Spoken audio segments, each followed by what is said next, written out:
નમસ્તે મિત્રો, કેમ છો? મજામાં? 7 days and 7 શ્લોકા with glory of Bhagavad Gita. આજે ત્રીજો દિવસ. આજનો શ્લોક આગળ વધારતા પહેલાં થોડુંક રિવિઝન કરી લઈ.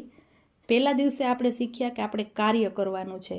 સક્સેસ ફેલિયરના રિઝલ્ટ વિશે આપણે વિચારવાનું નથી.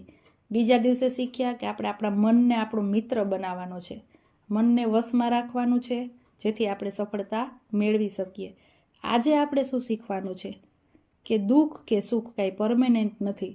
એટલે અતિશય જે આપણે હાઈપર થઈને રિએક્શન બધી બાબતમાં આપવા માંડીએ છીએ, એ ખરેખર બેલેન્સમાં રાખતા શીખવાનું છે.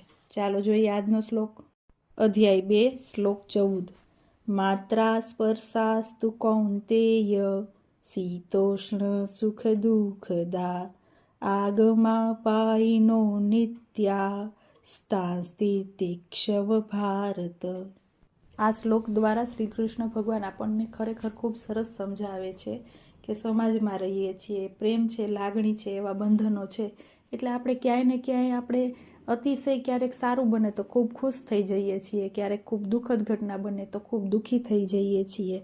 તો એ દરેક વસ્તુને બેલેન્સ રાખવાનું. રિએક્શન જે આપણા છે, સુખમાં છકી ન જવું ને દુઃખમાં કરમાય મુરઝાઈ ન જવું, એવું આપણને સમજાવવા માગે છે કે કોઈ પણ પરિસ્થિતિ બધાની સરખી નથી રહેતી.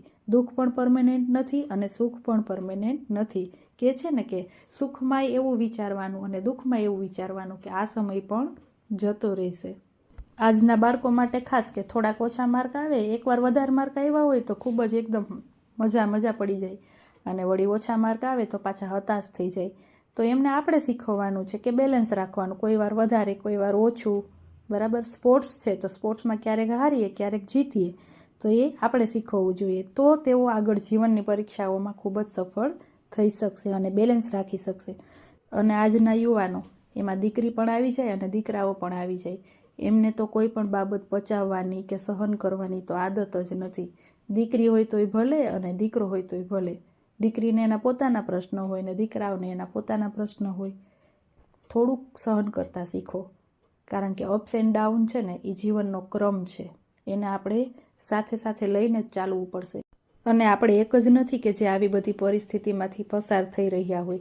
તમે વિચાર કરો, 5000 વર્ષ પહેલાં યુદ્ધના મેદાનમાં અર્જુનને ભગવાન શ્રી કૃષ્ણને આ બધું શું કામ સમજાવવું પડ્યું હશે? એ પણ કાંઈક તો મૂંઝાણો હશે ને. એટલે એવું કોઈ દી નહીં વિચારવાનું મારે જ દુઃખ છે ને મારે જ તકલીફ છે. દુનિયામાં દરેક લોકોને કાંઈક ને કાંઈક સમસ્યા છે અને દુનિયાના દરેક લોકો કાંઈક ને કાંઈક રીતે તો સુખી છે જ. એ સ્વીકારશો ને તો જીવન જીવવા જેવું લાગશે. All the best. અને આવો છે